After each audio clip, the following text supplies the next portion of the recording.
Ia, vi ele atua le ni tai hao mata mo fie, ia usang ia foi ele atua, ia tātou te fisila whai ai, ia awa fo ile por kalami o le malu tai hao whane nganga, ia ile au unanga Global Kingdom TV channel, ia e pei o na iai nana por kalami le tai hao, ma le tai hao, ia le a tu na tu whalalo ile funga ia hao, ia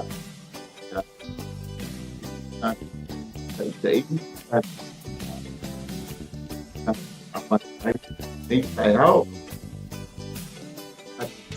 Halo Pematu Ai Udalangi Mat Cil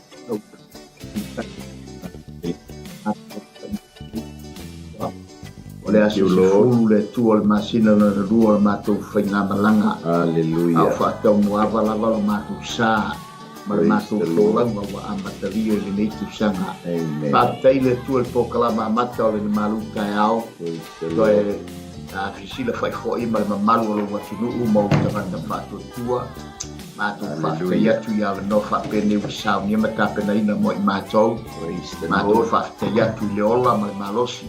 Dai oli tua. Haleluya. Awai pe matou le au nanga au na matou tua lu finangalo. O matou fata te lia tu lia so mo te mi lu fio fa lu mai le langi. Na te tele le tua o matou mo le pon sa matou fa u ngata ma le langi ni ci foi ba en o le tulu. O a ma tu le pon sa o nei foi tu le langi o matou fe ngai malo longo le pon sa. Le tua fa tailu wanga le o le o matou to e fai mai.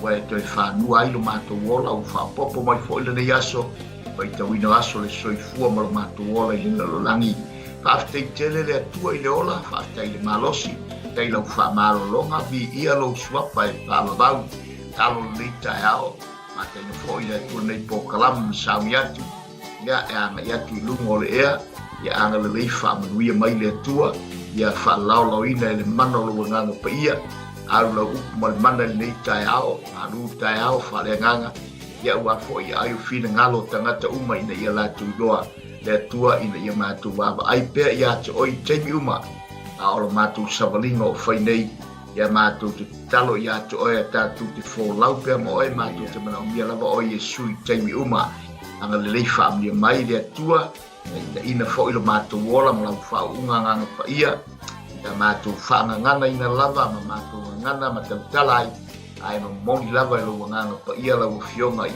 loto tangata uma ta pena pe so tangata ina ia fa pe ona saunia i pe fo i le yaso e mai so aso umo matu wola pa kali atu matu te le le aso te vala au mai le so i fu mo le ola au matu fa te atu le aso tele lo to e fio fa lo mai le nei lo langi la fa unga le tua i la una te tai le tua fa foi mai le nei po kalama unanga le Global Kingdom TV channel sunga ya Mike ya ila family nga ma fa unga lungo o le ona fo ya ma o sa ni nei po kalama ya ila wang le le e fa longo ya mai mo mai ya ila family nga le ma tu talo a uma nei vaenga ma te tape nei no nei po kalama ya fo ya tua ya to elo vi inga le tua ai tu mau la pa le fa ta wa ya te ma ua ma ole malagua tu nei me uma i lo swafa Yesu. Amen. Ia, vi ele tu ele ni tai hao. Tai hao toa ma tai hao ma te mo fie. Ia wa sa nia ma ta te nei nei le tua. Ia e fa tau nui nai fo ile por kalame. Ia ale Global Kingdom TV channel. Ia ile por kalame o le malu tai hao fa le ngana. Ile swafa la manu malo Yesu Keriso ia e o folofa fataro fatuai sa moa mai o fatum tumunga ia se o lava yo nai Ia le tu.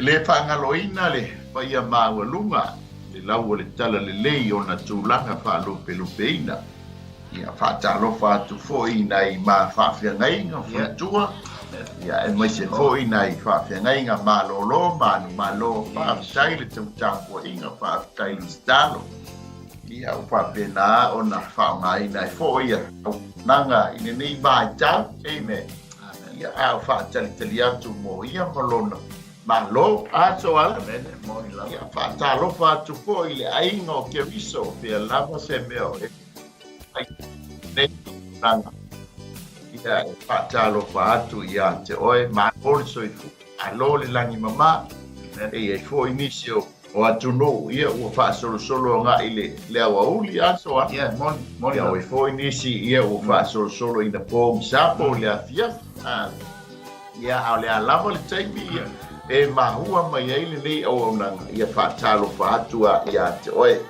ia i suafa malo le tatalo malo fo'i le tautua i le atua ma lona malo amen a mea i tatou ma ampasa o le malo po o tagata o le malo e fa'ailo lona finagalo o lenei lalolagi ia a o tatou maua le avanoa amen fa'atalofa atu po le CEO sunga e whaapengainga ia Mike ma le palatue ia Sarah ma le nofo alo. Ia o au na fo'i o lo tātou mili tino fantasi ma tātou noti mea fantasi i lupa o le aunanga le Purple Kingdom TV channel. Ka talo fatu ia te outou i le suafa ma pako. Iesu ke viso mes fo'i nei au na o lo mātou ngā le rue. Sunga e whaapengainga ia ma asili fiti ma le falatue ia ana ia e mai se foi le uso ia foi mono ma le falatue ia litasi mai Brisbane ia malo le soifua le famia le atua le whamalolo Mo ni ia la. te oe le uso ia stai foi le tātou toe noti mea fantasi ia e lunga lava o le tātou au nanga atalo fatu foi ia tātou sponsors alo le tau pito la au langolangoina o le aunaga Global Kingdom TV channel ia o le tatou galuega faifa'adasi amen galulue i tutino uma Yeah. ia auā se leleiga ia po se auaunaga mo ia ma lona malo amen fatalofa atu fo'i lausuga i le li'a o soalo Ia le tua malo se malo le lagimama Ia le tua malo. foi le tu mai o luta Ia le- au ia ta te amo fantasi ai pe ona ia ile u pole tua na pe foi o le tamai a sini bao le pe mai ame le tamo isa kala te no foi ile bao a venga Ia le tateo batasi ai. Io. Ia u polu tai ana. Mea tio tia tio te por vai lo tua mo tua. Tateo batasi. la mai e songa le CEO le amo ta te amo fantasi ai ia awale atua molona malo Praise the Lord. Rumore au nanga Global Kingdom TV channel ia tono le we mai tau mai sa mo ia o tau mai tole la bua le angol fale le na ia nai tua ia on fale pule ai ma ua so al ia e pa step ai passport le wali le Yeah. mai au pina ia po au ese le ma te ro ia mai se foi kala i steti Aleluia ia le Malo se pula le. Dalo leo manatu leo umana e pola ina le tapala. Wa uma ese po le fa ko anga le tatu mutunu. Ya ma se po kala ma matal malu ta fa le nganga ni ku tao ya ma se po ia so uma la te ngai tatu mal po kala. Malo fi ia le ma nei fo italo le tau ma nei ba ia tu langa pe ne ia fo ile. Le tau le yaso. Fa malu fo iula le. ia Te mata mo fi fo io no le utatu ia te mo sama. Ya to ai lo ar te mo sama ina wo ya se puan. E pe ya le tas veto ai a ma na u si ai mai ya le ta ava ya tu le vela ma le swing o le tau. Ne foi vai tau ma lo lava vi ia le atua. Ia le i le tau fo. e fatalofa atu fo'i nei tua fa'afine ia po tina fo'i i mai haloa po Hawaii maputa mai e fo'i nisi Ia vi ia o tutino keriso Lo. ia e mai se fo'i Amerika Samoa i tutuila Ia le e tua fine ia anatongia malo al soifua malo le lagi mama Alo. ia mai se foi ni se uso Oi. ia ma se ta uso poi Ia lava le tau pa fo. taia ia pasta mai o la fai ma Oi. so ani ia sio Yo, Ilo no langa. se cuamo. Sio lato.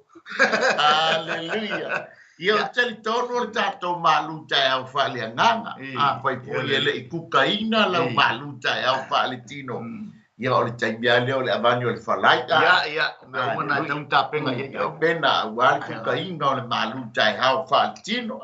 Ia mata le vo ilo ale, le sunga e sau noa, tūlanga e peo sauni mo le kuka. Ia mata le o mea umai te sila fie wha mai ngai le kuka e vai umai lunga e sauni me tapena. O le whalai o le ulo, ia pou e palo i whlau mata, ia o sponi o mea umana.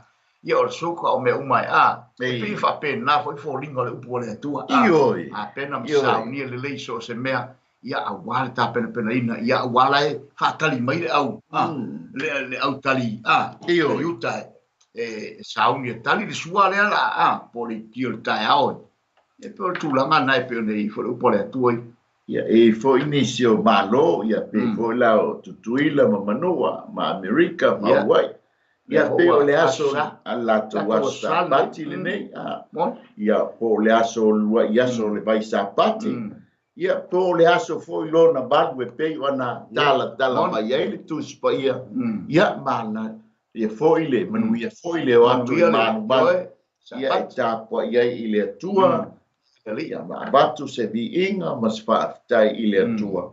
Ia ona le ola ma le malos. Amen. Fo ina mai. Ia ilo tau soifua ma si o matu. Ua fo iola, ia mau alungai pele vi inga o le ali. Malo, ia le atua. E mai pipi ta ua la vale. Le alu falo le atua. Io, le vale fai falsa, o le tau no o le falsa. Ia wafo le talana a le tusia e pe. E pe o nai mo le whamau le whanai no le si tangata. A whamau si le si anganga. Tale tale no, felo si fatasi. O le tau ane fai le atua e le se polo inga tangata. Le fai ilo, a le kale si. Polo inga le atua. Mai mama kale si. Ele ki o asa afi le tusitala e pelu o fia ia wala tau fai mai. Tatou wo i fale o Iova. Wani o tatou wo isi fale. Ma nei ale fale o Iova. Amen. Amen. Pa longo ai le upo le atua. Amen. Lo i me sua maria ma me lo. Ia ma tole ho elo i ni wa elo i ni. A la ta o upo le atua. Sua maria to elo lolo. Ia le ali. O le ulu le manu ngai te fai mai ai so alo pe ia le ma o sa e ma sipo ia o le. Aleluia, amen. A fai po na ua ia lala i lungo lau lao. Ai fai tino ia le ali whawhetai i le atua i foai. Pa le whasoa, whawhetai fo i le whanau. Ta penaina ma saunia lau malu tai au whaale tino. Ia lela mātau wa whai atu. Ia māte au na ia te oe. Ia e au wala i le malu tai au whaale anganga. Ia le ali. Amen. Awa tatau ana paleni tu ia soalo. O le tino fatasi male anganga.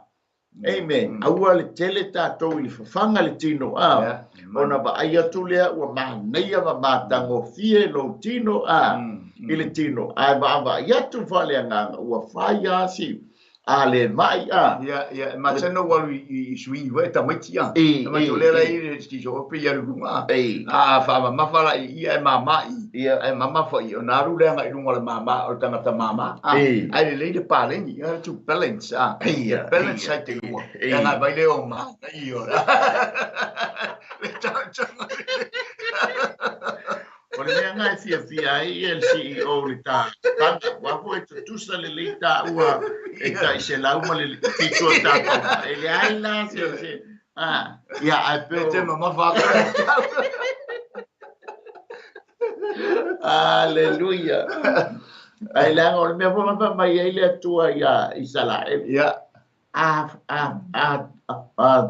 suoto sina lo whanua awane avana e pe a vipole le asini e to alua ma le povi walo mo minga ole a tau le asini e foi le nga se mani ai inga la le povi e suoto sina toso le suoto sina palingo mana tu awane ia palengi le palengi pei lau le malu tai au fale tino ai vai se foi le malu tai au fale nga ia palengi na tonu lo sa no Awan e fa au se le tu fale anga. Ai mo kwa peki le.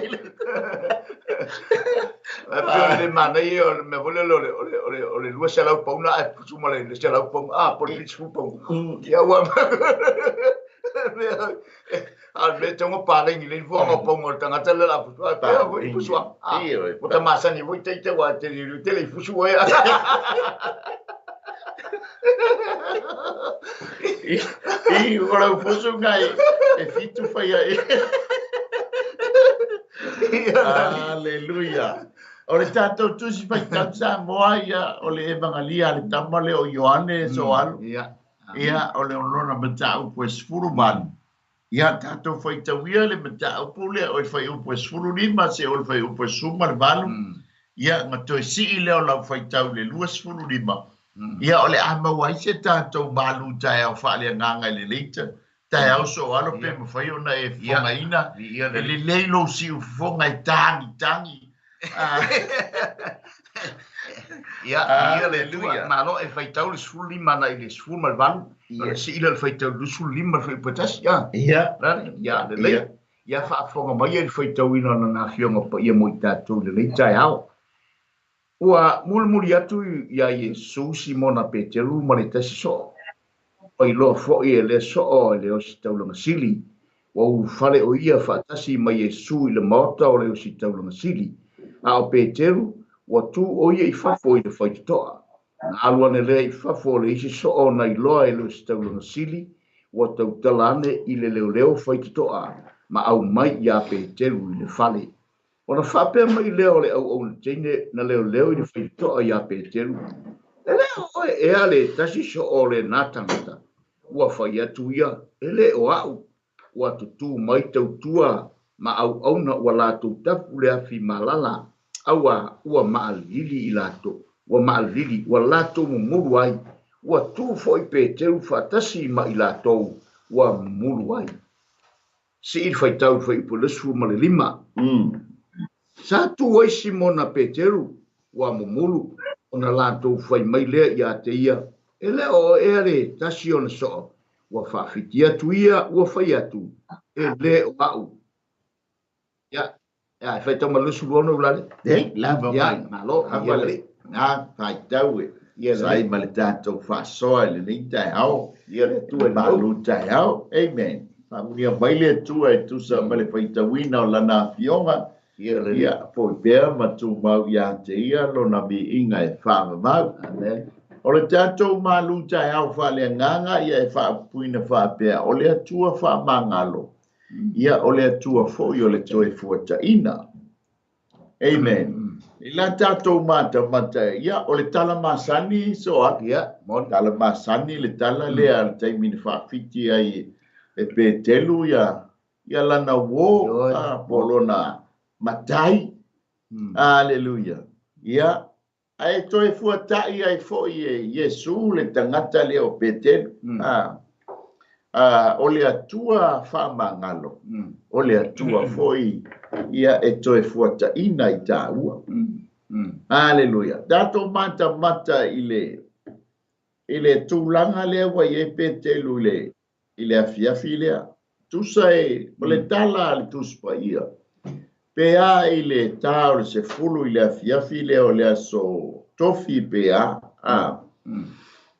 Wa ngai le afo ia le tūlu o pōmau. Le la wa uma le whainga ai lunga o le afo i whale fitafa. Awhiawhia o pito lunga. O nā ngai lo le o i le whanua i Getsemane. Ia o au maungo o awai maunga o le maunga o live e tāti ai ia Getsemane. Ia o le tala masani. Praise the Lord. Ia u whapena ona whenga iai le pono te talo le i lea fiafi. Tasi leo tūlanga e.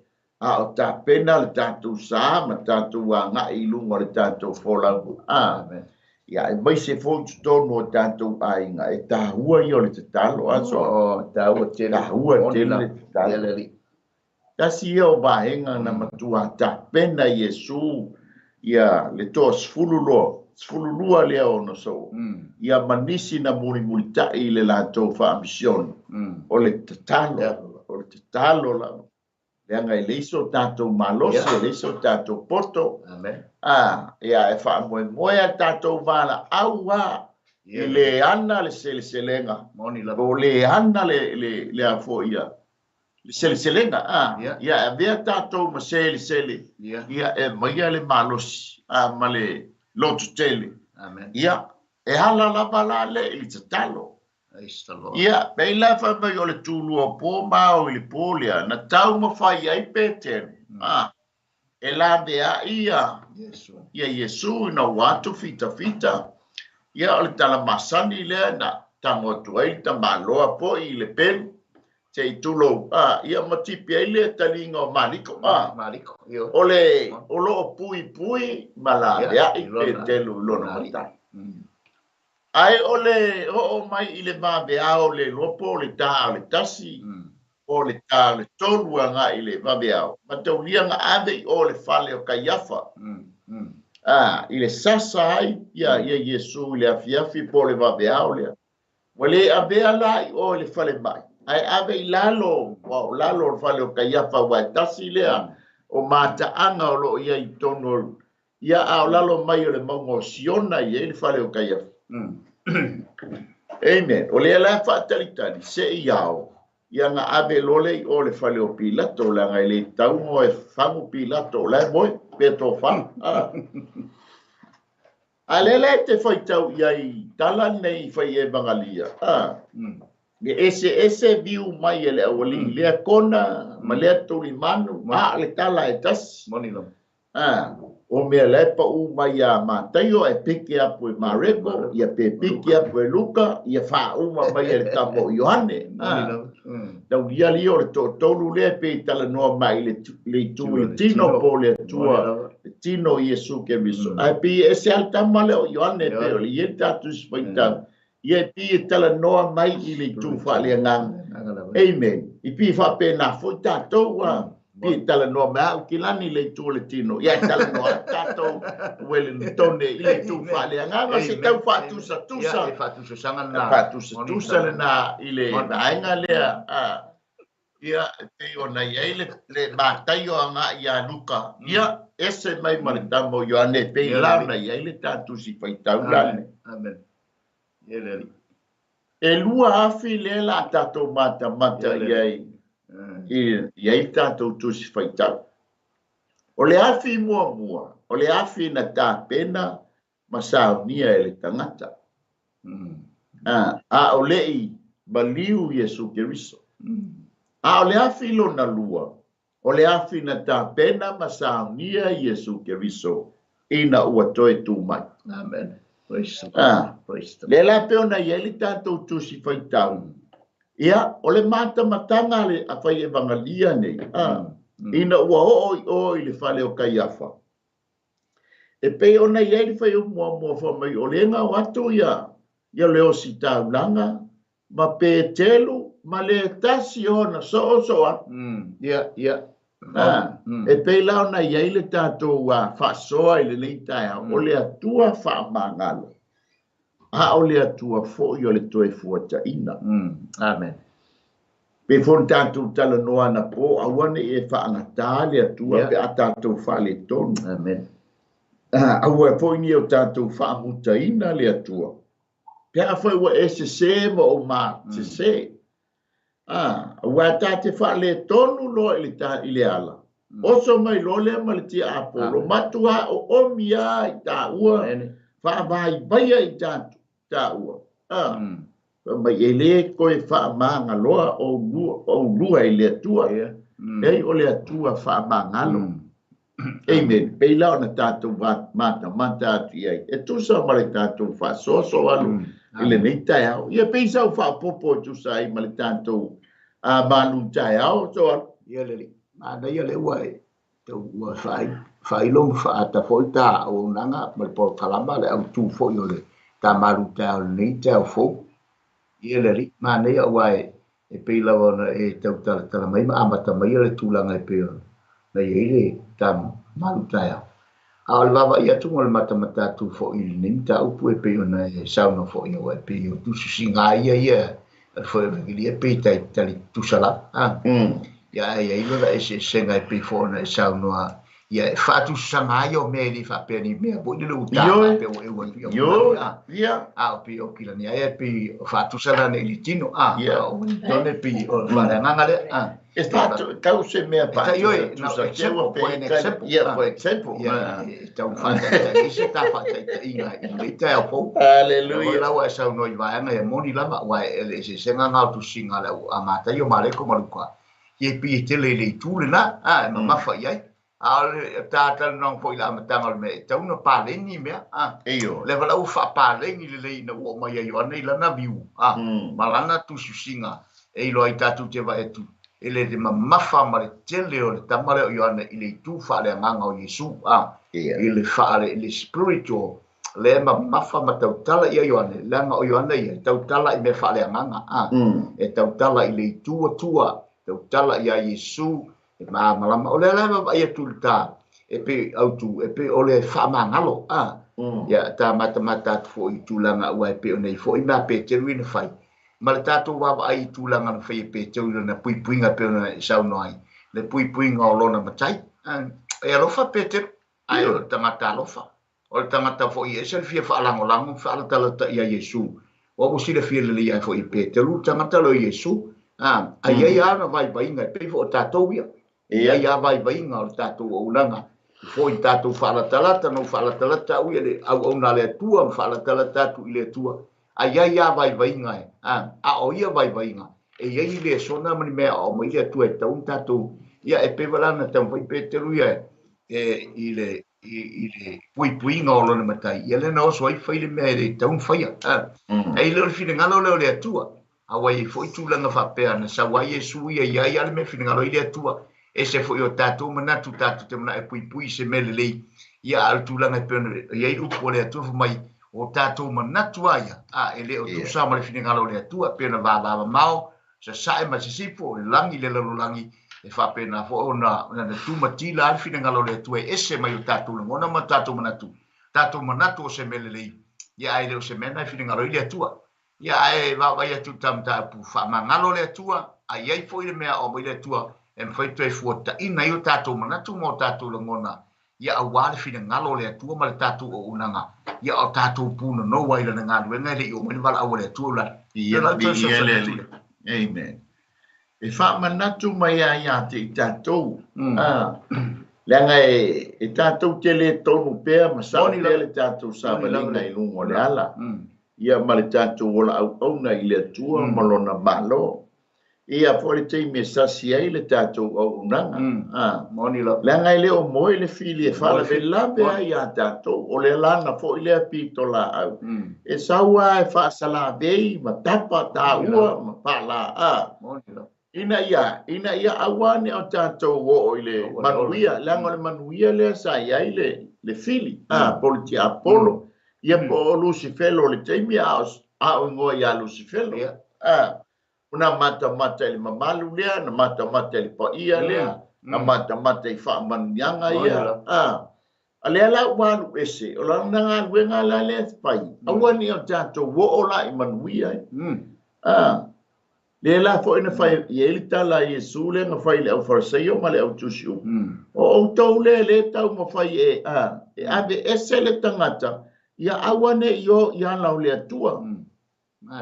Amen. Pila o lana le apito la au. Ia sau foi la ina o tāsi se whapea. E le to e wha mangalo ina o e le tua. Monilo.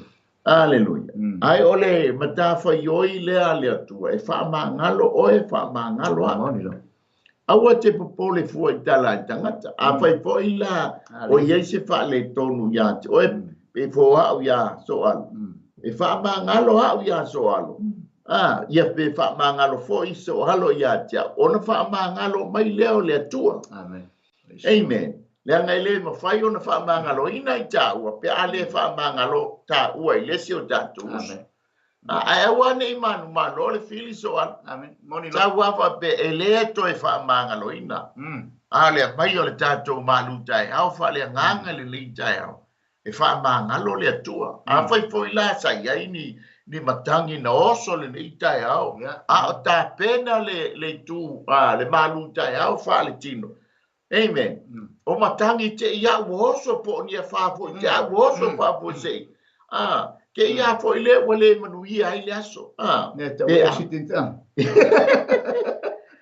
ma le ia o le fai ngofia ia baby walo te ungala ia fa mangalo mai ia amen tu sa penga le falawa ia hua te tele wa lavata ita ia si puti po si pukoko ia ngale pula mai le esi so alo se tu lo ngale fa si lua ia mai la ia le masi la ngale se tu lo wa lava ia ole ave besi ia o si te mai mea o le tau mawhai ngā re whili ina ia le peti le tae au mātango fie ma le tae au totoa wa mai e le atua ua tātou au lia mai manuia ua whaapopo ai lo soifua ma si o tātou au aso i aso whaitawina o le tātou wola amen pa mangalo lo le vave ia o le tani pa ua tuli vai fa pe o lo mai nisi nga o lualo pa ua ko tuli vai oni lava amen pe ia fo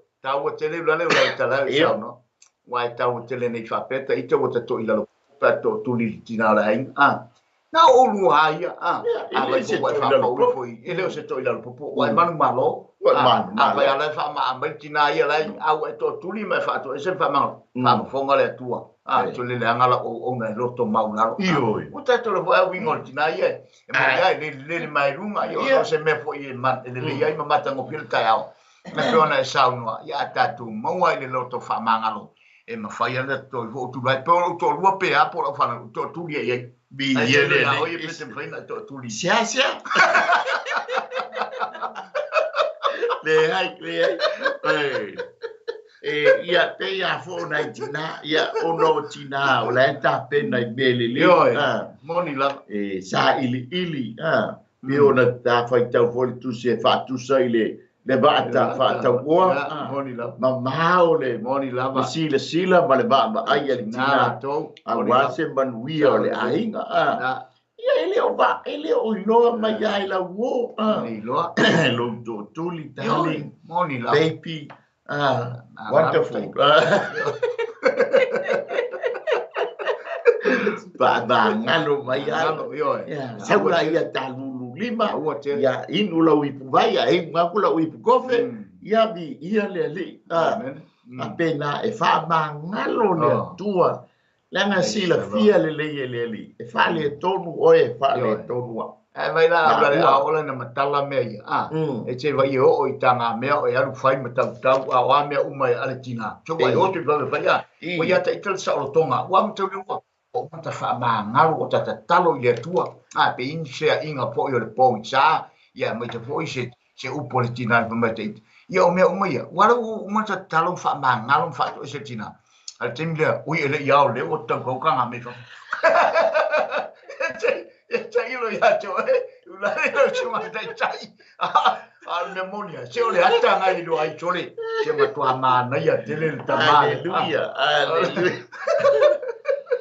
awale tante lungo le la ai o le malu tai au Valentino ya e mai se foi le malu tai au fale nganga ia o le ha foi se me o tau mo fai ai le fanau ta ma tina le a foi se me o ia le la tau ai mai se ata ya o so afua le nga le o mai atu le so sa po le sa patia ya tatou le dei New Zealand le po Australia ya sa po sa ma fa po ya na moni la ya maratu le o tina le ai wala vale pu vai de dela e se fa to ai le to ina malo ai lo tu o te maru vai ti tina lai po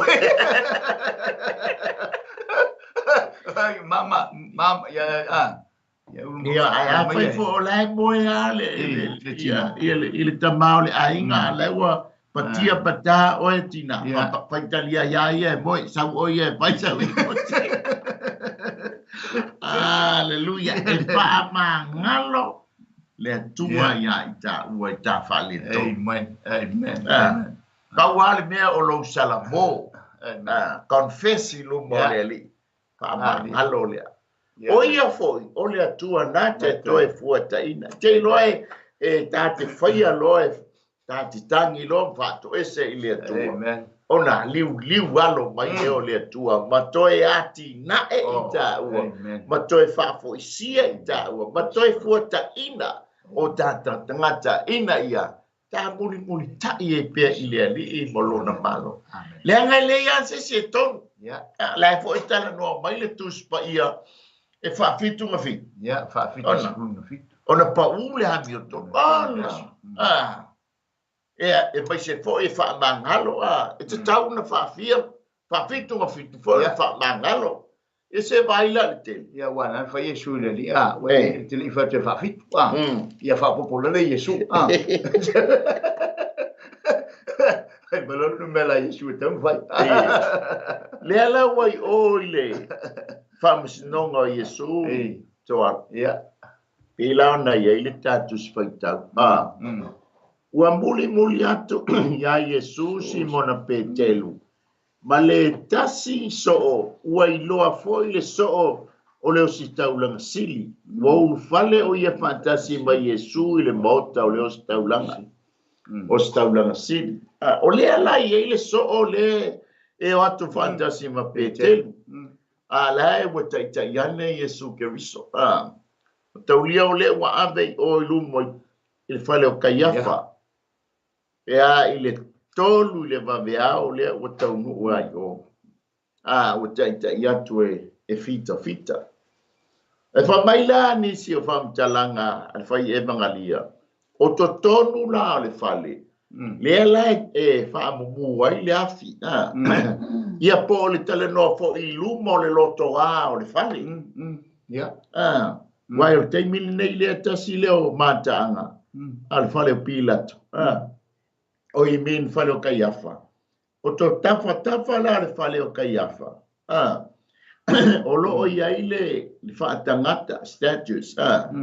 E a fo ia. O lo o ia ile fita. Le ato al fita Roma. Alai no fo i tafa le ia le teine titi.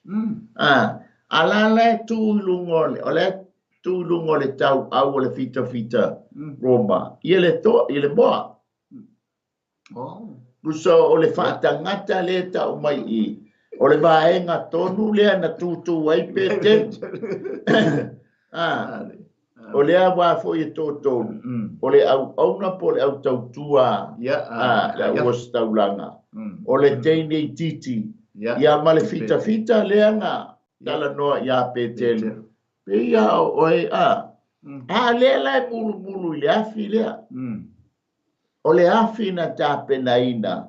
Ma sāu nia e tautua po au na a Roma. Po fita Roma.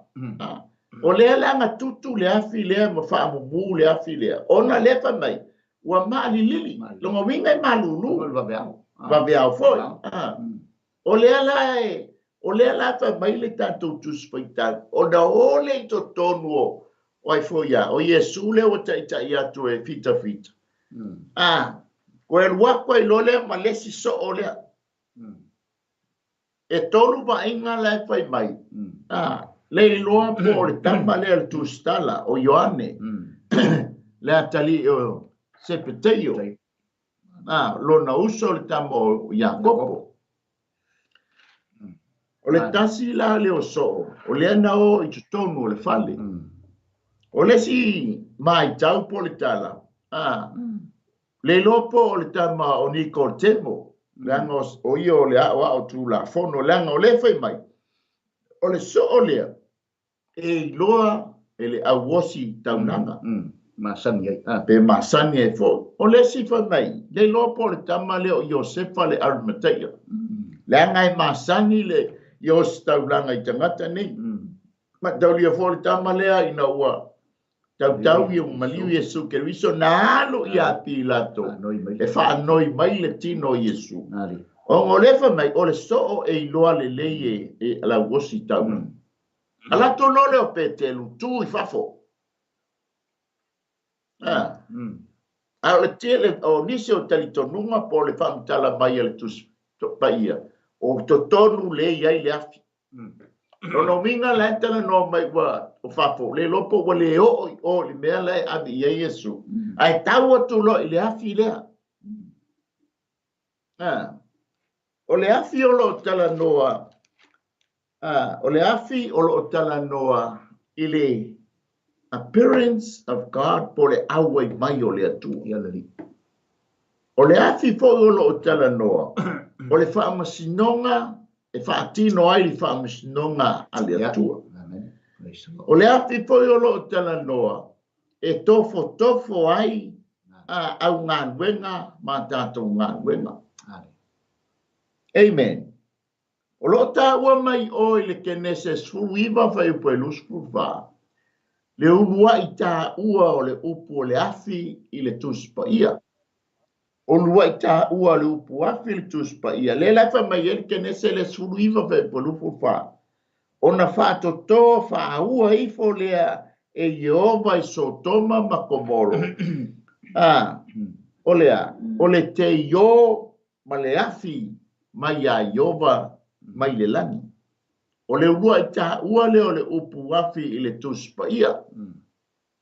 Ai mata i le tuspa ia. O loo ia i ngā nuenga, o loo whaia i le amatanga, a le i o mai kenese sfuru iwa lea. Mo ngā nuenga, o loo whao ngā ina i le afi. Ai le o tā ua mai e le upu afi. A o le ngā yo inga le whai. O loo whao ngā ina i le afi. E peila o na maua mai i le kenese lea e whawha i upe lufu wha. O le tangata e suafa i a tūpalu kaino. O lana ngā nuenga o le tofunga le whainga o le ua mea. O le apa me mea ma le ua mea. Ia e le mawhai ona e whao ngā le afi. E melta i le. Whai e le ua mea ma le o mea. O i ma apa me mea. So lae e whao ngā ina i le afi. Ai le o whapena o na tā ua mai ai le atu. O le kenese sfuru lima vai po sfuru marfitu. O le whea ngai ngā le atua ma apero amo. Pa mai wo o foi ina ngoto le la. Ma ua pou liuli whaauta foi o le o ngā umu ua rua e ai le asu. Ma le la mepa ua ui le bao mea na vai luaina. O le ngai o inga. E inbo pe whao ngā ina i le mea ta ua le atu. A ele o wha pe ngā o ngā mensen mai ei pe ta ua le upu afi. Alleluia. E wha pe ngā whore kene se wha pe upe wha. I le whai ngā tauranga a pelu ma kaino. O le afi fo e na whai ei le tauranga mua kaino. O ia a pelu. Le ngā sila mai ei le atua. A ele o ta ua mai ale upu afi. A o le ngā yo inga o le whai ngā tauranga. E mana o mia le afi. Amen. A o le lua i afi lea ua iai petelu. O le teimi aile i o ina whaasata loina Yesu. O le afi lea na tutu matapena ina e le tangata. A e mata la i le afi lea. Whaatolu na whaafiti ai petelu.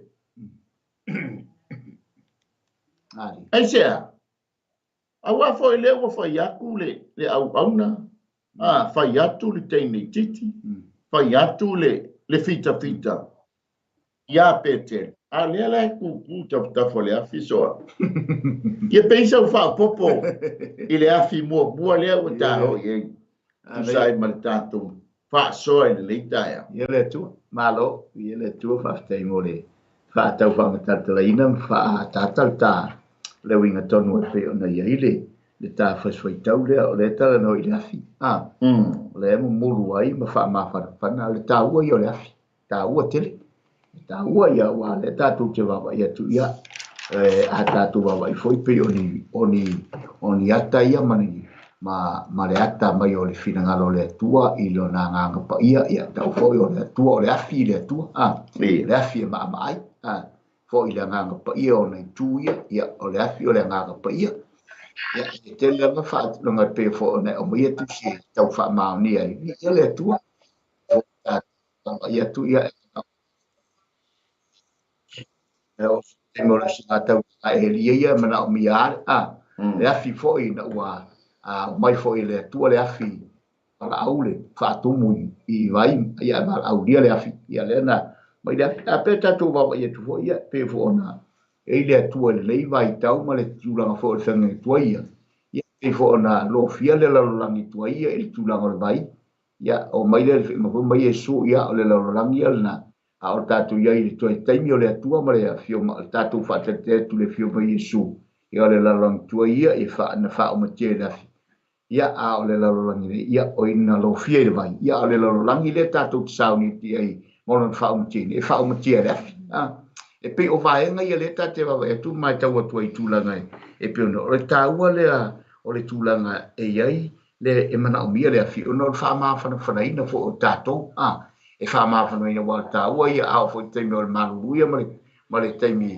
e malulu ia tatou mana o mia le ma tatou ni tina le ma fa na le ia pe vole ta le pe ta te va ia tu ta ina ma ta ma ta pumbo ta fa fa tau fo i tūlanga e pe o na iai le mana o mia tele o le tūlanga o le afi ia e pe o na iai fo i le tūlanga e pe o na iai le ta fa tau le ula e pe o sa o toi so ne tu le a le tam ta o pelo sai fa so le wata tu ka vole afi e pe o na iai pe te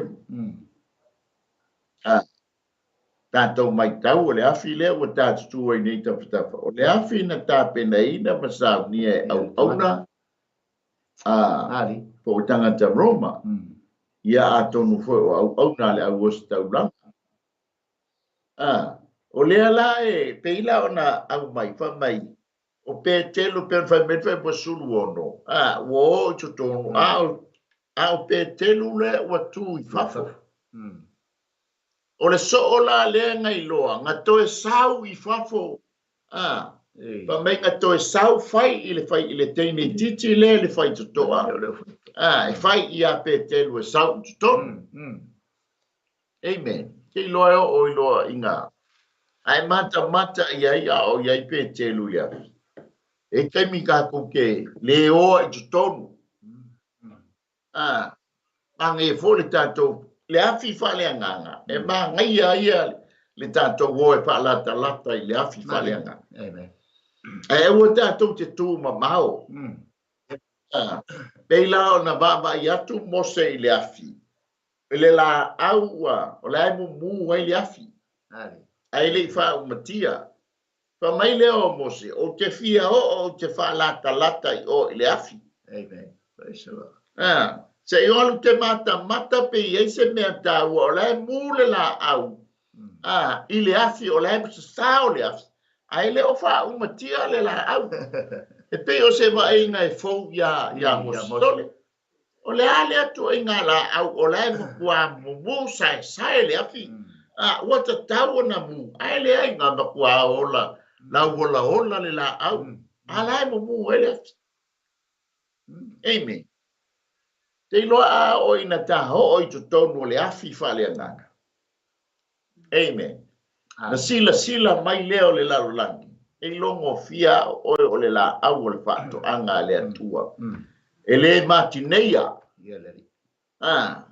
ai sea le anga ma nei o le afi fa le nganga le mu ai tonu o ita o amen e fia mata ma ia le lalo langi e fia mata ma ia le au fato tua ya te oe lea o le la au o le fato anga le atua o le mu ai le ai o le mafua anga le ua le mautonu ai petelu sa te tawana tonu le mea la tutu ai le danga o le foto a muli o iai ina ua sau le so o le to tawa ngau fai le fai tutoa le leo fai tutoa a te mai tai le leo fai tutoa o to finga fo ia mai atu no po taimio o be haita mai tai e fai ma leo fai tutoa a fia ngai nga fo ia o le ainga o le tama fo ia o peta e toma o ila tosa leo fai tutoa man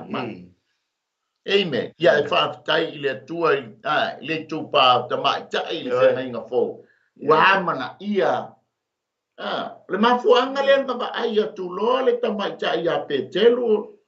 Ia mo wa ia oi. Amen. O le tuainga siti waise le wa ia petelu. O tuainga langona le wa ia petelu le nau oi no na li faola. Ai o le wa matua fetina I mai nei ia mo me o fa sosonga o tofotofonga o lo itau ia te ia. Amen. Ale mana ia o lo falata I le afi o lo mu I le ngapa. Pa ia koe ofa mai le atu ia mo san abe ese o se vai nga ke saua mo winga nga fa le tino. O se vai anga nga ese nga sau mai o ai kupito. Wata tau nga abe ese o se vai. Ai se yo se le tafe nga inga. Amen. Se I matua wifo le lei o wai se tulo. E pipi le lei ma e tu lungo le pala lea.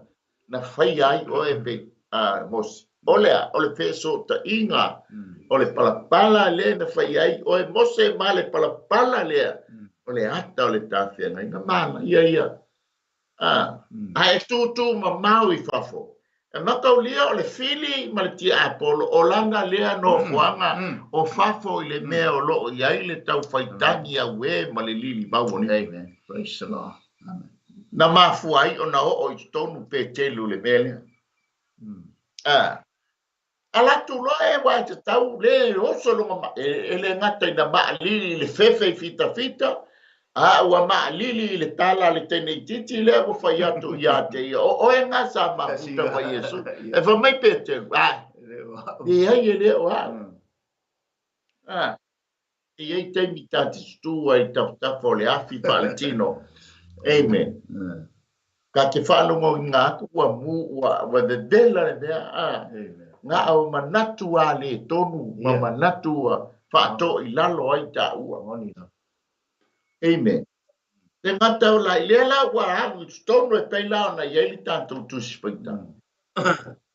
Lela fai mai le fai upulea, fai mai ua mulu fantasi I la tau.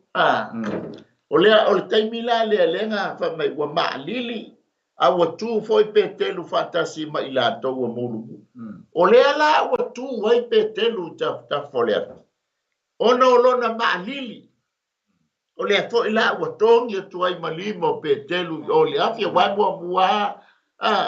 E mua ame o tatu lima o le afia fa ma fanai. Ia ma fana lo au o tatu lima. O le bave I o na ma fana pa yo lo. O lo tino. Ia ngai so malia tu ale. Le lima le o petelu ngai se ia I le pelu. I le amatanga. Fatama ia le talingo maliko. Le awa mua lafo I oi. I le afiseia. Se kau puru e se aima. Amen.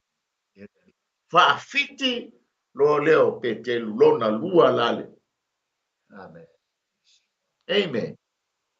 Ai fai tau mai le fai upu le lufuru lima. O le same story a le nga ampai I le fai upu le spulu wan. Fai upu spulu wan. Ai koe oso I o spulu lima fa uma mai ai le lufuru lima. Le lai mulu a ke I petelu fai apura. Wani le la kau ke mumuru pagas. Si pia ke pano moa tu lau ngana pia o ele sa mafuta. Amen. E ke wala le afile. Ele e ui ina fa fiti ai pete. Ai ngana fa longo kua ai kakangi lo mare leo o le moa. A olona toru leo fa fiti. Koe manga kua lo e pete elu tala Yesu. E te fa fiti fa toru ia tia. Ai le vivini moa lona lua ona vivini. Amen. O le tangata la leta e mai ai le tatou wa fasoa. O le tangata na whaamanga loina. Ai sea. Kama wa mana tunatu. Pa mai le tusia mata yo ma le tusia luka. Wa unu fafo lea oia. Ua tangi lotu. e fa mai le tusi a mareko wa mana tu natu ifo petelu ia te ia ona tangi ai lea. Ese salamo a ruta yutale se kara mantapa le o man o petelu. Masala mo yuta o ngā alu lea pa me o sisi lo na ua. O le tuainga sala mo a lea i le fia i le tua soa. O la fo tamo fai mai fo le fili. E le tuainga sala mo lea malele mautonu. Malele manato le pauao le unga. Pa umatia le. Ai leo le pina ngalo leo le tua. E iai lea manoa o yuta. E wha mangalo ai le tua ia te ia ilana mea sa fai. A ua manu malo le fili ia yuta se karo. Ele maua sona anganga wha manga o sona nganga loto salamo. Ao ia petelu. O ina maua. Wha mai wa mana tua ina watatangi le leo o le moa. O le wakile ka mai ia te ia soli. Pai whawhiti whātou mai ia te.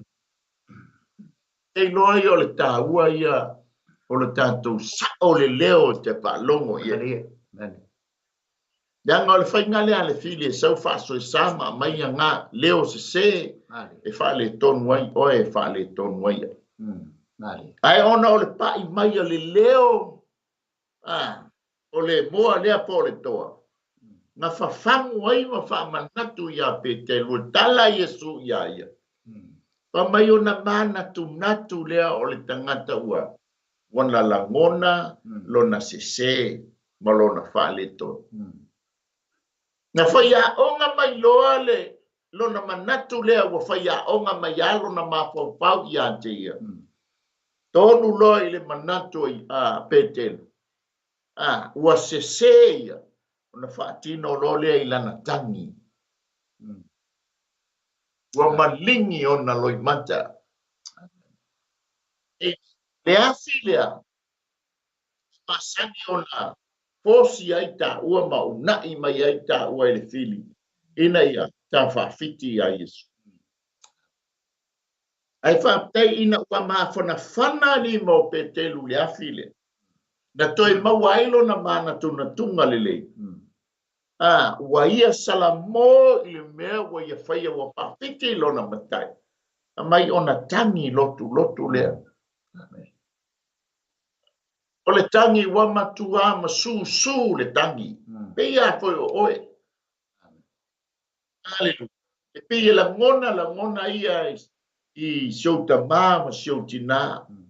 Sa e whaiaso a iai ma a. Ilo ta mama lo tina a ole taime o ma ye le bala aua le atua ilo ta mama lo tina wa ai tangi lotu asia wa esala molenga sa e fayaso ia sa e matanganga ia sa pole hale tala no ato lo ta mama lo tina ai fayale me te loto ia le ala wa o ma le taime wa ele to lo wali o lo o ma tu o le to e fa lo mulatu la sanata. O nga e tangi lewa e mafau talo fai siu tama, talo fai siu tina. Amen. Ua, ule au le lo toi loa, toi langona se la fautua mai se la talam. Amen. Le mafu anga le nga tangi lotu ai pe telu, ai sea. Amen. Wai lo le leia pe telu, ua uma nei I le lama tanga maleli. O le afo le ahalu e maliu. Amen. O le ala walua fesasi ia te ia peto e wha mangalo mai ia e lo natu. Ia peisa u whatoa. Ia le soa. Mana ia le tua. Mana ia le whasoa ulale. Ia e pei fonta ia tuile pi wa wha manatu mo le moi I le vaenga le le tulo le whenga tuai. Ia tatu ai fo ia a foi te mea o mai fatunu mai ele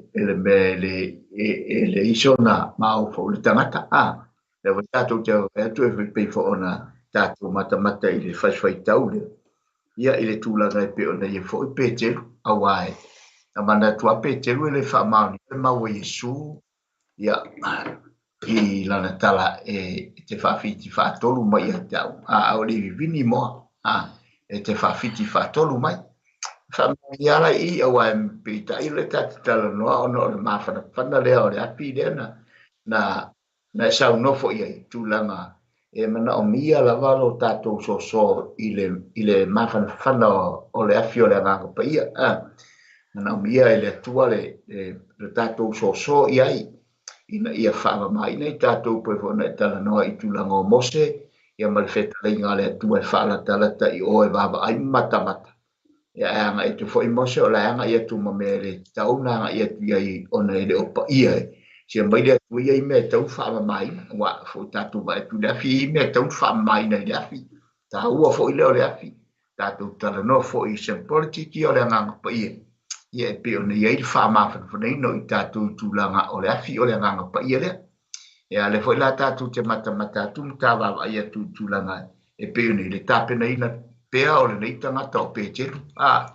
Tāwawa ia tūlanga le tāpena pana ina o le olanga o Pēteru. Ina ia wawa ai tūlanga e pe ona iai le tūlanga ina ua mawai atu mea uma mariflenga Yesu malona muri e Yesu mea uma sa whenga iai matulanga ia o Yesu i le whamisinonga Yesu mana whawhiti na wha Yesu. Ia lan tātou wawa i le te mulmui na ua na ua atoa me ia i tamale o Pēteru. E matautia le whaunga ina e le afi o le anganga pa ia nei tangata o Pēteru. Ia e fuisa tangata ua le mea wha Yesu. Linga fo i mea na uwhaia i mea tau te whaia na whailona au apostole i so. Pe a fai tu te whalongo le leimo tu stai whalongo i le leo le na e talongo i. E ia sao a le leo tātou te whalongo i wai. Se no foi le leo whalongo i. Ia o i unga ia o i tātou, ia le whaina mata Pēteru i tūlanga o wha mao. Neinga o lana mulimulinga. I maise o mena whapita Yesu. Lala tangi lotu foi o Pēteru. Ona o i loe Pēteru, oi wa o se wa o wa masala. Leana talitonu ai mo tangata loto wha maua lalo ma wha ma ngalo mai le tua pe wha maua lalo tangata lolo na se mana wha le tonu ia au lai wha fonga mai le tua na te toi wha na te wha mangarina iai fo le tulanga o le tua lea na te toi fuataina ma toi furi sa iai ma toi wheliua ina ai Pēteru i tulanga me uma e a o ai Pēteru wha foi ina ai Pēteru mo le tūlanga o le ngā ruenga o le anga. I len tātou mata i me whai Pēteru rato. E matua matau tia me na whaia. O me whaia le i whaia lo nari i whaona na mulimuri ai. Au matau tia le mea na tupu i pipa Pēteru o na ata, o lana savali, o lana ngangana, me na whaia Pēteru. Len tātou mata i ai. I le tele o nganga na whaoreina. O na oi. O le tamata le sa mulimuri i whawhiti ai. Ia o lau sosoni lea. Ia lea li. Tai mo le whasoa. Pai, kula me ngā lai ngā whai mai tu spa ia ua tangi lotu. Ia matau lia o le lotu. Ia e pi tala noa i lau tapua inga i le tua. A le ua tapo le uta lotu. Longa winga ua makua lotu. Koe lotu. Toi lotu. Ia o le lotu e te alu ai te tatalo i le atua. E te alu ai e te whaato ese i le atua. Ia e te alu ai fo i te tāpua i le atua. Ia e te alu ai fo i te bibi i le atua. Ale wa mai e toi ina whanga malonga li liu. Amen. Wa mai le lotu. O le matua loto maua lalo ma le loto sala mo lea o iai. Ya Pēteru. Ia male malingi ona loi mata e tā ua i au whātu pese. Ia ole ngana e whai tā atoa. Amen. A whai fōi ona. Ia wā. A whai fōi whea ngai male malanga le maliu male oti le nei tai au. Ia e tau te wa ia le malingi o loi mata. Ia i le tamai tai politina le wha mei tuspa ia. Wha mei ia. Yova ya Rasela, aua te toi tangi, aua le toi malingi o loi mata, le lau whai atu o ke toi whaafo ia, lau whanau i lo lato lau ele. Amen. Patalo fatu le sunga il whawhengainga ia lea ena. Ia fia le lei mai Brisbane Australia. Oi mai Sydney Australia. Ma lor so i fua pasta. Ma se foi il falitua ia rasela mai. Ia mlanga wa mense le upu rasela len fai mai ia tua ia. Falitua na lena. Falitua le whawhengainga. Amen. Pa ma lor so i fua ma lor lang ma pasta. Talo fatu foi la sunga il whawhengainga. Ia ai mai se foi fa manu ia atu le tau sanga fau e o ia fau tatu wo mai. Ile masina lona lua. Tangi lotu pe telu. Wa tangi lotu. Ole anta ole salamo. Amen. Ole mona lona nganga wa salamo yuma ole atua. Amen. Toi fa popo ia i malana tangi. Ona loi mata. Le ngata wa salamo lona lotu. Malona ma pau. A ole tangi le malingi le o loi mata. Amen. Taipe a fai o malingi o loi mata o no lo walofa i le atu. Ai si le ia le lau tau tonga. Soa. Ia wa pi o lau lea ma ta fai oi ole. Ole alofa i le. Fai foi ole malu ta au fa le tino fa le tu le. Ya wa le fa le ba ya tu le to ina malo matua o malingi moilo o lo matale lope o malingi o lo mata le fa ali. Aso. O malingi lo mata o le a toa me ta pena wa to ina malo matua. Oh ya, ole lofa. Ya le ita tu sa mo ia lofa tele na ia tatu matua tausi matua ia pe vola ta ua ta te alo lofa ia tua ia ai awana i ngalo ta alo lofa i ta lua ta tonga va venta lofa ia tua mamau a ta le lofa i no matua no ta tampi mai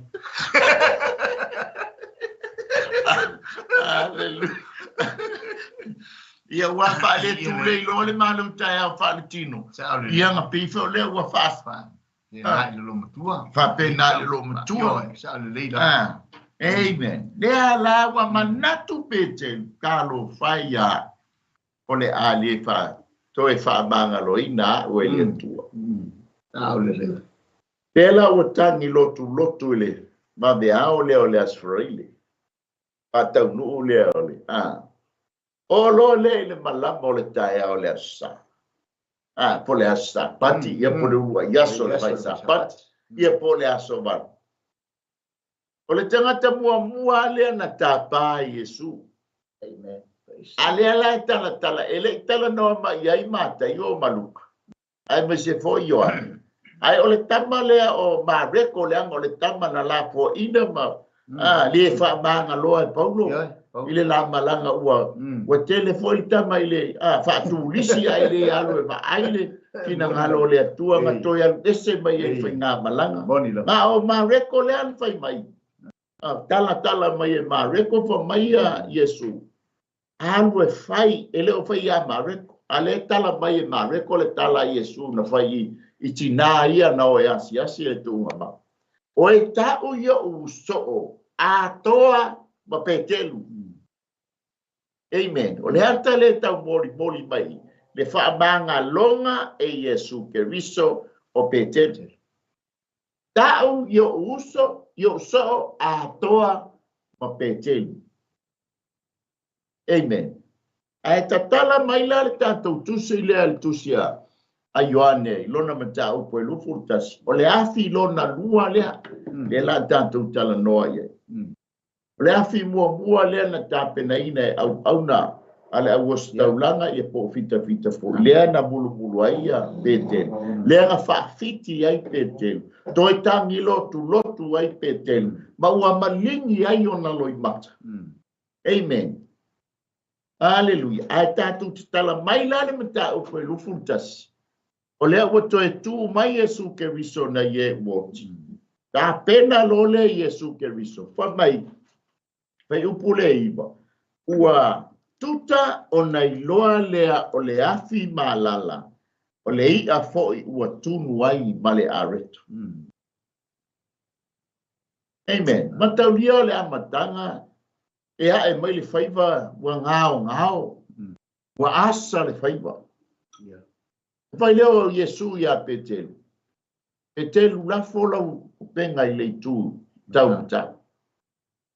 Wa mai Petelu. Ua alu le po i le ise mea. Wala ngona fo le vai. Wala ngona fo le fia moe. Pa wale mea o le tia i le penga se o se staime o sau lea funu.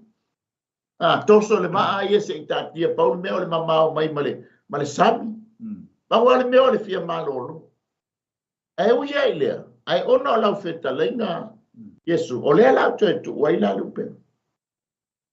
Amen. E wha mai lo leo Iohane ale tangata lea la te muli ma Petelu. Uso. O lea li. O Yesu leo. Nanga whaalonga pa o Petelu o mention mai le upu ali. Amen. Alai wha sau le tamalo. Tapa lo ilona ofu. Tangolo ofu lona ofu. Respect kelele. Mataulia lewa iloa e Petelu. Amen. Le mele na tupu le asfrei. Yes, amen. Ale wo mai le tai ao. Ia po le aso fuafoi. Lewa whaatau nui nai le whai ngā whaiwa. Amen. Ka mana tua lo e Petelu whai mai a Ioane. O le ali. Yeah, amen. Inshallah. Whai lo leo lona ofu. Whaalo tele li tanga. Therefore, wa mama i atu li tamau a inga lea. E ori la pa li tele o tamau a inga lea. Anga ta ua mai lo lea li o lai ngā uta o lo tutu le afi malei. Ia i lo li tamau a inga lea. Ai sau lo ia. Tau ea. Sau le tangata lea ua tutu le afi whamai ua malala. Tenga te na tutu le afi ua malala malo o yei le ia le tunu. Ua tia i lo le tamau a inga o lai le masa. Ai sau lo e whawhei lo ai. Amen. O Petelu o le tangata whai pisinisi. Ale ala ua tia i le pisinisi, tia i le tamau a inga le ia le na nau yei. Ai sau lo i le tangata e. Tupunga pe puna ai. Yes. Source of everything there was out yet. Amen. Asau. O le afia lea na ia whaafiti ai le tangata lea. Lea watoi a mai ia Yesu se ila whaafsanga ia le afi lea. Amen. Lea la iei le vaenga lona lua na ia toe fuata ina ai le loto pete. Amen. O le lau ele lo ti peria tasi leo mata anga i to tono Jerusalema. E ta ua le no anga lea. Peter Pharmacy. O le taimi o le no anga na toea. Na toe ua tai ai le o langa o pete. Amen. Le afia lea nga whaafiti ai o i le asfare. Ale wo mai le tai au le wo toe whaafsa nga ia ma le afi lea. Amen. E tau mai la ia Pete. E iai le tau o le afi lea ia toe. Praise the Lord. Amen. Ia pe isa whasoa Ia tua. Amen. Amen. O lewa tau tonua i le ano moni o le mata upu. Peo tata. Noi mai fatu leo le fina ngalo le tua. Leo o iai le fai upu mara fai tau lea. Ai peila vona e sau noa pat o Yesua ia o le sosia. Jesus. Everything. I le lalolangi le nei. Le fo ua mata wa tutulanga peo na ia ile le whaalatalata tau whain whaalatalata Petelu i le afilea. O mai le teimi ua mai Yesu ma whaamata mata iai na ua tulai Petelu ma watu anga ia Yesu tulanga peo na ile. Ni melom na bia Yesu. Le ua mata iai Petelu i le mata utia ma le moni o mea o whetalai Yesu ina ia whaalatalata ona. O nga ia whai Yesu ia Petelu. Mo le o ina peo Petelu ma sao nia i pea le nei au na. I le te leo lana ngā renga o lea o le awhaia. pe foi ona fatu sa ia la to ia fatu sa tamata aula e fatu sa na ia ala e muringa foi o ia na fa moteina ala fa moteina mata manga tamata le foi lo fa mata i Yesu i le ata lea o le nganga pa ia i le afi ma ia o le ana mawai nei tūlanga o le ngāwenga o le sauni i Petelu o ni awa onga tāua mani mea na o au ma whaatonu tonu i pēa i le masa lea o le tūlanga o le tai ma o na tūlanga i pe o na iai ia le sou e maise o le taimi e le ai i se mea ia whamasani i Petelu ina ia nei loa e iai le taimi e waba aia i tūlanga o le whana e mai o le tai mano na nga iatu ma le lea o se mea na te ba aia ma mano mawaina iai le taimi na te mawaina ai le telo mea ona o le whalata lata i lafi o le nganga pa ia lea na waba aia i Petelu i tūlanga o mea na ia tari tonu ai awa o le lotu ale tangi Petelu pe o toe a mai le lotu le na saunu e ulale o le ata o le tangi lotu o lono wa matua mafa le tangi stama Petelu e whaailoa mai fo i ono loi mata malona loto le sala momoni malona wha maulalo ia Yesu wha ngalo mai au ese ma le sala mo i le whaaiuna fitai ese pe ona sao no sao le leilava ma le sala mo i tamalo i ane e te iloa i le whailo mai ona loi mata e te whaailoa fo i le tu e Petelu e whaailoa mai i le lotu o lana tangi. Whailo mai ina le tūlanga o le salamo moni a. E peita i stangata e tangi si ma leo te tele. E le loto ma le nganga moni i lana tangi. A le tangi lea tātou te wa e tu tangi e Petelu. Wa whailo mai ai. Wa lava lea e tau mai e Yesu. Le moni o lona salamo moni. Langa o lona li i lewa i whawhitia. E peila lau tō so ne atu le lau na lo mon pasoa tai ma le tātou malu tai au whale nganga le lau whafsanga i nei Petelu mai Yesu lu mole afile tasi leo mata anga lo o le lau ele o tipe rio e lo iai nei le tama i whale le o lo iai totonu le lau e ta uana o le price table pole lau ai ia pole lau ai a Yesu Keriso le no fuanga le na fea ngai ai Petelu le la tutu le afiwa o lo we foi Malaysia tau rio fainga ai le na fai Yesu ya Petelu te lo fai ya ai Petelu yo te lo fai ya fa fanga ma boe kala masani ya o i le nga to a abelole ia yo le matu pala ia Petelu. Petele to ia vea oe ma fai va ia. Au le autofia oe ma vea ma.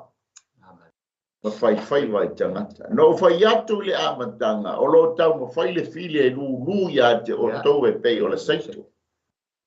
Ai o ina tu lai mai oe Petelu ona e fa malosi le yo uso. Le lai no fo ma fau Petelu pa tai lo na li o ia o le atua fa mangalo ina lana mea sa tupu ma fai ai o le Australia babia. Amen. Ale wa o mai ile unwa yaso leanga Asia sia Yesu wa mabai le sapati o le wo le aso mafua po le aso lua fai nga fai ba o i le o manino ai a Petelu lona toe atina eina ma lona toe fua ta ina o lona o langa e Yesu amen ele toe avea oe ma fai ba ia au le avea oe ma fai ba itanga amen Petelu tausi ia ma moe Petelu fafanga ia utamai ma moe Petelu fafanga ia utamai ia ma moe matu ai mata la pe ai o ia le mata angaria o le si tu e fafsanga i male fale le ia le lau a keris o lo o ia le fatangata o Yesu o la tu wai o i fatangata o Petelu o la tu wai Petelu male to o le ala wa o le atalia o le wa avele pule ia Petelu o le ata o le to o le ata o le pule e te whātau tei ai. Whātau no ina aila na tala lenga whai Iesu, o i Petelu, o le ka e kalesia, e whau runga wau, me papalea, e le whau au ilo papa. Aisia, lenga, o le whale tō nunga i ato, e whaafitai, o whaamangalo i ato, o le atua whaamangalo, o le atua fōi na te toe fuata ina i ka. E se manga sala i ta, ua te iau Petelu. Amen. Ai wane manu malo ina le fili e sau whato i lalo i ta ua matua o omi i ta ua i lalo, ma ufitia i ta ua. Ai ai mana tua i lau loto mo tātou mawhauwhau. O ia na te whaamanga loina, lo whaale tonu mai, mama se. O ia foi, na te toe fuata ina e pei o na ia toe fuata ina Petelu, tai o le e kalesia li tama. O i lea e pei o na ta uai le mataanga o le taimina ave ai le fa pe matu pala ya Petelu ua toe ati nae le olanga au auna ma le olanga tautu o Petelu ma pena foi la o e mau ia wa o le wingo le upu Petelu po a kefa ia o lo tala noa i le maa foi le ta vale o ta vale mai i ta vale luma ta vale tu o le mai le tu mau ta pena u matatu e o lo fa fita uli mo fa ngata wa tai lo musu mai le file le to fa manga lo ina ta si ta mai nea mingo i lespi alu o kalesia e mo fo wele to e lo si ka mai nea e le se me ita i fa fi au man fa le tu wa fa days e le ia fa fi au wa fa le tu nga ngo fo le wele awane ia vea oi o se maa fa ta vale solo inga te o Petelu le wingo pete a vea ta o i lenga fa ye lope eletto e vea la ole Ross Eros yeah ole Eros Petros ile ngoa ile upu eleni ole ma ta vale solo alela vea oi ma Petra ole mai tu mau patusa ia Yesu Keriso ole ma tu mau ole fuata ina le pape o ma amen ia le ia sa mor tanto malu tai ole fale nga amen praise the Lord mana tua ole atua na te fa manga loina o ma amen praise the Lord ole atua foi na te toe fuata ina oe lewa se ele ta sa amen a faina amata mai le masina le o te ia fo e fu tu fai fi au amen to ia ti na elo o ele tu ko yo so ko le va tato fo la patas amen e tauta Yesu Keristo tato fo la praise the Lord amen o le atua na te fa manga loina i tau o le atua fo ina te toe fuata ina i tau amen e fa nga aina lo so i fua mo le maola awa ia malona malo to ti tata i dole amen anga te heba matatu ta fau amen o nei malo le ngana foi le fata ya oila o le file te fiwe e le file leila le tal no me amen nang le fa me yel tala tus pa ia pon fa foi le sunga le li o na langi nei le o ta pena mo le ya fa mai le sitanga ai io le anga afio le wo manga ia le langa le pale nei la o telefia no fo la langi nei nanga pule ai satan oni la amen ai pena oima ile ora e fa praise the Lord amen inawa e talia Yesu Keristo e fai bo li e bo fa o ia le na te fa manga loina i ta ua to e fuata ina i ta ia ve i ta ua matangata o lona malo amen ia no le tanto teimi fa tu langaina amen ai to e momoliatu ale ngano al fa tai o sa foi matua fa fine le aingo Keriso au na foi mo tua o mafuta mai ai ko meni mai ia fa malulu watu wale maua wale fai ona ko meni au teletono le ngalu atu CEO ia watu se fa ftai ia tu sai malau mafuta mai le nei tai au e me le a foi se ngana wale tau tamali ia e matua tu lana ina ia a ole au nanga I male tautua ia aua nei faia whano I tātou a ia tātou maua le ola e whanau. Amen. Ia so alo whai wia le tā maftanga po le tā manu tai a le nganga I tātou talo whanau alu. Ia le tua ma te tele panga le leima lo walofa upu for tai au fo. Ia tu tua I le ngalu tai au whale anga. Amen. Tai lau fionga whaftai nganga pa ia I lau whaunga. Ia lapa ina ia ululu matafulau I fi ngalo ayo loto tangata uma. Tā pena I pea I mātou. Sao ni ai pea I mātou. O le langi ma le ola e whaavau. Mātou iai le lau langi ni ngā renga whai. Tau lou malo. Ina ia mātou whaatino pea le atua le mena e au mai ai mātou. I le lau langi le nei e tau na mātou whaia. Lei whaamnia mai le atua le nei aso. Ia I lau whaunga, whaatumu pea I lau o una teite nei. Ia mai se fo I le atua le CEO o le nei polo kalama ma le au nanga. O le Global Kingdom TV Channel. Sunga ia mai pureta. Ia iai pea lau whaunga ma lau whaamanuianga.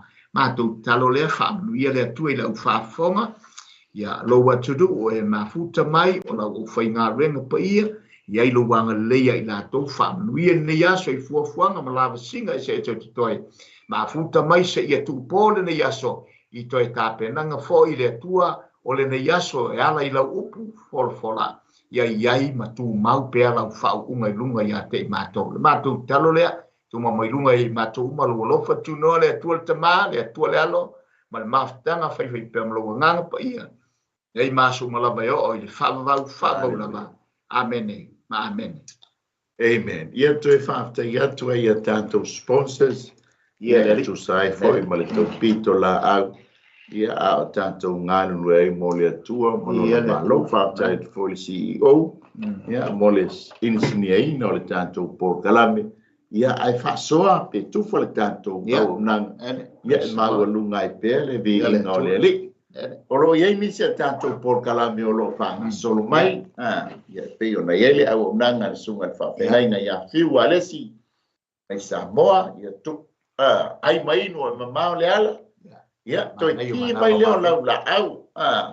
I le mānai o le mānawa o ngā ruenga. Ia lo o auna mai ei le sunga le li au au. Ia po le usa au na sunga ia mai o unga mawhiti. Ia e tautuaina lo pa ia ma lo mamalu. Au wala I le mānai o le mānawa o ngā ruenga. Ia na toi ti mai leo lau ngā la aua la nei.